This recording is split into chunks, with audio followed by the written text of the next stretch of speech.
Bivosian, Izoi Rita Syajonis Mijol, Mempai Diozu BTTV, Sadop DT.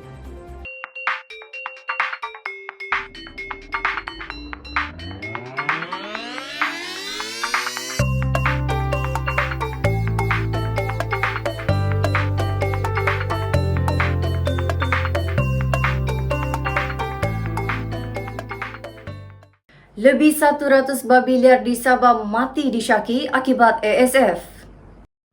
Sekurang-kurangnya 100 ekor babi liar di hutan simpan Sabah ditemukan mati sehingga semalam disyaki akibat demam babi Afrika ASF, kata pengarah Jabatan Hidupan Liar Sabah, Agustin Toga. Katanya, sejak penemuan 14 bangkai haiwan itu di Kinabatangan antara Disember dan Januari lepas, hampir setiap hari pihaknya menemukan sekurang-kurangnya satu bangkai babi liar daripada spesies babi berjanggut Borneo itu. Agustin berkata, pada awal siasatan, Jabatan Perkhidmatan Veteriner Sabah tidak menemukan tanda virus ASF pada bangkai babi liar yang ditemukan di Kinabatangan. Namun kini telah disahkan haiwan tersebut mati akibat ASF susulan penemuan virus itu pada bangkai babi domestik di Pitas. Pitas telah diisytihar kawasan penularan ASF pada 23 Februari lalu. Menurutnya, meskipun ASF tidak menjangkiti manusia, namun impak penularan virus itu berupaya memberi kesan buruk kepada ekonomi Sabah. Ini termasuk usaha kerajaan negeri memelihara hutan dan hidupan liar di negeri ini. Beliau berkata, Jabatan Hidupan Liar Sabah telah membekukan pengeluaran permit memburu sementara waktu sejak setahun lalu sehingga diberitahu kelak. Susulan penularan ASF di Sabah, Timbalan Ketua Menteri Datuk Seri Dr. Jeffrey Kitingan yang juga Menteri Pertanian dan Perikanan berkata, kerajaan negeri mengisytihar daerah yang terkesan sebagai kawasan penularan ASF mengikut Enactment Haiwan 2015. Daerah berkenaan ialah Pitas dan Kota Marudu membabitkan babi domestik serta Lahadatu, Kinabatangan, Beluran, Tulupit dan Sandakan membabitkan babi liar. Pengisytiharan itu akan membolehkan DVS menjalankan langkah kawalan penularan virus itu melalui Jawatan Kuasa Pengurusan Bencana Daerah. Ini termasuk melepuskan babi sama ada domestik maupun liar. Bagaimanapun, ladang ternakan babi secara komersial di Tawau, Sandakan, Tenem, Papar, Tuaran dan Penampang masih bebas daripada virus ASF. Kemasukan pelabur ke Sabah lebih mudah di bawah GRS. Kemasukan pelaburan ke Sabah lebih mudah di bawah pentadbiran Gabungan Rakyat Sabah GRS. Ia susulan langkah berterusan kerajaan untuk mengurangkan karena birokrasi yang selama ini menjadi penghalang utama kepada kemasukan pelabur ke negeri ini. Timbalan Ketua Menteri Datuk Seri Panglima Dr. Jeffrey Kitingan berkata, kerajaan negeri juga bekerjasama dengan sektor swasta termasuk pelabur asing yang berminat untuk melabur di Sabah. Beliau berkata, Sabah perlu menarik kemasukan pelabur asing dalam usaha membangunkan semula ekonomi bagi membantu mereka yang kehilangan pekerjaan. Jeffrey berkata demikian selepas majlis makan tengah hari bersama Highway Group Malaysia Sendirian Berhad di Kota Kinabalu semalam. Katanya, walaupun Sabah kaya dengan sumber asli, negeri ini masih lagi menjadi negeri termiskin dan keadaan ini perlu diubah. Jeffrey berkata kerajaan tidak mampu memulihkan ekonomi sendirian kerana bidang perniagaan dikuasai oleh sektor swasta. Lembaga Perindustrian Nanas Malaysia LPNM akan diwujudkan di Sabah bagi meningkatkan produktiviti ladang dan pendapatan pengusaha nanas di negeri ini. Menteri Pertanian dan Industri Makanan Datuk Seri Dr. Ronald Kianda berkata perkara tersebut telah dibincangkan bersama Menteri Pertanian dan Perikanan Sabah Datuk Dr. Jeffrey Kitingan. Ia bakal direalisasikan dalam masa terdekat. Menurut Ronald, industri penanaman nanas di Sabah masih perlahan berbanding di semenanjung Malaysia. Ini antara usaha bagi merancangkan industri nanas di Sabah. Dengan adanya LPNM di Sabah kelak, badan itu akan memudahkan pengurusan sektor ini. Selain menggalakkan lebih ramai menyertai industri nanas secara komersial, beliau berkata demikian kepada pemberita selepas majlis penyampaian insentif pakej rangsangan ekonomi prihatin pengusaha nanas di Taman Expo Pertanian Malaysia di Serdang, Selangor baru-baru ini. Kita ikuti perkembangan situasi semasa COVID-19 di Sabah. Kes positif baru COVID-19 di Sabah kembali meningkat dengan 73 kes dilaporkan hari ini berbanding 31 kes semalam, menjadikan jumlah kumulatif kini 54,074 kes. Menteri Kerajaan Tempatan dan Perumahan Datuk Seri Panglima Masidi Manjun berkata 1 kes kematian dan 2 kluster baru dilaporkan di Sabah hari ini. Kes kematian itu dilaporkan di daerah Kudat. 2 kluster baru yang dilaporkan ialah kluster Kampung Melaman di Sepitang yang merekodkan 14 kes kumulatif dan kluster Kampung Padang Tembak di Keningau dengan 21 kes kumulatif. Kes indeks kluster Melaman adalah seorang guru wanita berusia 37 tahun di sebuah sekolah rendah di Sepitang yang disahkan positif ketika saringan kemasukan ke ward. Kes indeks kluster Kampung Padang Tembak adalah seorang pelajar berusia 15 tahun yang menjalani saringan untuk merentas negeri ke wilayah Persekutuan Labuan.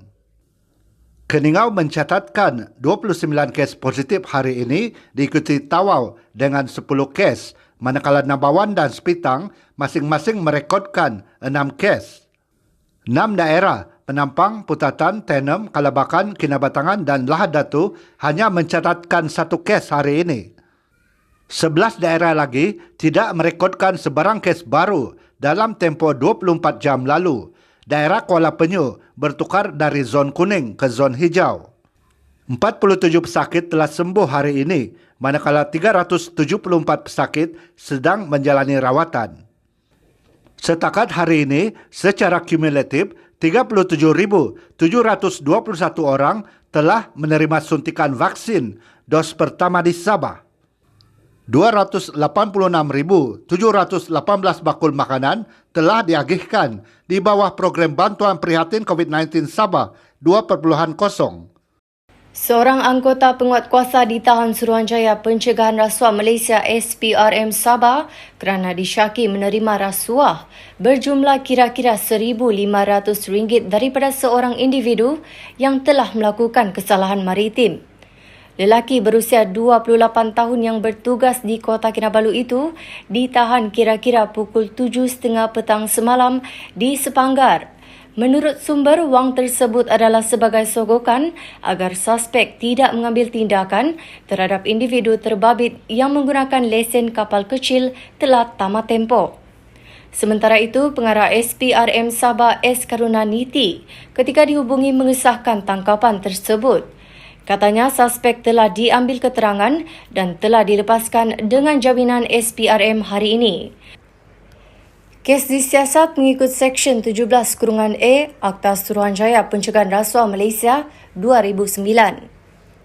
Kita ke berita selanjutnya. Kontraktor yang bertanggungjawab dalam naik taraf Hospital Tawau telah menyatakan komitmen untuk menyiapkan projek tersebut mengikut masa yang ditetapkan. Ketua UMNO bahagian Tawau, Ghazali Ansing berkata, beliau telah berhubung dengan kontraktor terbabit sebagai langkah memastikan kemudahan infrastruktur untuk rakyat Tawau itu dapat disiapkan. Katanya, Jabatan Kerja Raya JKR juga telah menyatakan bahawa pembinaan bangunan baru bernilai RM223 juta itu masih di dalam julat jadual ditetapkan selepas ditangguhkan sejak Mei 2020 akibat pelaksanaan Perintah Kawalan Pergerakan PKP.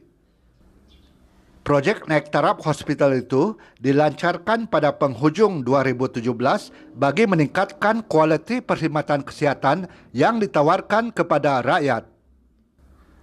Mengikut perancangan, bangunan baru itu akan dilengkapi dengan 154 katil termasuk 10 katil unit rawatan rapi ICU, 30 tambahan mesin dialisis serta 6 bilik bedah. Berdasarkan jadual awal, projek itu sepatutnya siap pada Mei 2020 tetapi terpaksa ditangguhkan.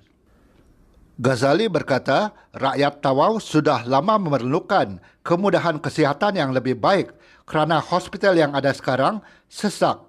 Ini menyebabkan ramai pesakit lambat menerima rawatan, antaranya pesakit dialisis. Tambahnya, penyiapan bangunan baru itu juga penting dalam usaha pihak hospital menangani kes-kes jangkitan pandemik COVID-19 di Tawau. Pejabat Kementerian Perdagangan Dalam Negeri dan Hal Ehwal Pengguna Labuan menahan sebuah kapal tangki dengan muatan 800,000 liter diesel bernilai 1.8 juta ringgit di perairan Labuan semalam. Ketua Penguatkuasanya Anwar Kanari berkata kapal itu ditahan kira-kira 2 petang kerana melakukan kesalahan mengikut Seksyen 21 Akta Kawalan Bekalan 1961. Iaitu menyimpan diesel bersubsidi tanpa lesen. Katanya ketika operasi bersama Polis Marin Labuan, kapal tangki itu berada dalam keadaan mencurigakan. Anwar berkata 8 kru berumur 20 hingga 45 tahun diambil keterangan untuk siasatan lanjut. Kegiatan bom ikan masih berleluasa di perairan Sabah. 3 lelaki ditahan pasukan polis marin PPM Kota Kinabalu kerana dipercayai melakukan aktiviti mengebom ikan di perairan Taburan, Kota Belud tengah hari semalam. Pegawai Pemerintah Markas Operasi PPM Kota Kinabalu, ASP Roslan Awang berkata, kegiatan itu berjaya dipatahkan menerusi benteng dan gelora khas yang dilancarkan PPM. Dalam operasi tersebut, PPM menahan 2 bot pam dinaiki 3 lelaki yang sedang berlega-lega di perairan Taburan, Kota Belud. Kesemua suspek berusia 26 hingga 52 tahun itu cuba melarikan diri ke arah Pulau Silat namun berjaya ditahan. Pemeriksaan lanjut menemui beberapa peralatan yang disyaki digunakan bagi aktiviti mengebom ikan. Ini termasuk 2 unit detonator siap dipasang bersama fuse keselamatan serta baja amonium nitrat. Kes disiasat mengikut Akta Bahan Letupan 1957 dan Akta Perikanan 1985. Kita ke perkembangan bola sepak Liga Super. Pengurusan Sabah FC mengeluarkan amaran keras kepada ketua jurulatihnya Kurniawan Dwi Yulianto berikutan prestasi hambar dalam saingan awal Liga Super Malaysia 2021. Pengurus Sabah FC, Marzuki Nasir berkata pihak pengurusan sangat kecewa atas 3 kekalahan berturut-turut yang dialami The Rhinos pada 3 perlawanan terakhir mereka.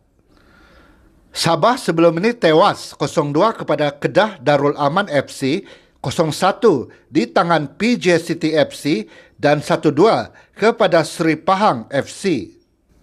Katanya, Sabah FC akan mengkaji semula prestasi pasukan dalam 3 perlawanan akan datang sekaligus memberi peluang kepada Kurniawan memperbaiki prestasi pasukan. Ini termasuk menilai semula dan mendapatkan input berkaitan prestasi pasukan di bawah bimbingan Kurniawan selepas menerima kehadiran 5 pemain import yang sudah beraksi bagi memperkuatkan barisan Sabah FC. Marzuki berkata pihak pengurusan akan mengadakan mesyuarat dalam tempoh terdekat untuk menilai semula tahap prestasi kejurulatihan sebelum mengambil sebarang keputusan demi kebaikan serta kepentingan Sabah FC. Beliau berkata demikian dalam satu kenyataan yang dikeluarkan hari ini. Marzuki meminta agar semua pihak tidak panik serta memberi jaminan pihak pengurusan akan terus komited serta yakin Kurniawan Dwi Yulianto dan anak-anak buahnya akan berada dalam prestasi sebenar mereka nanti. Ketua dan Misomo Toko Vagot.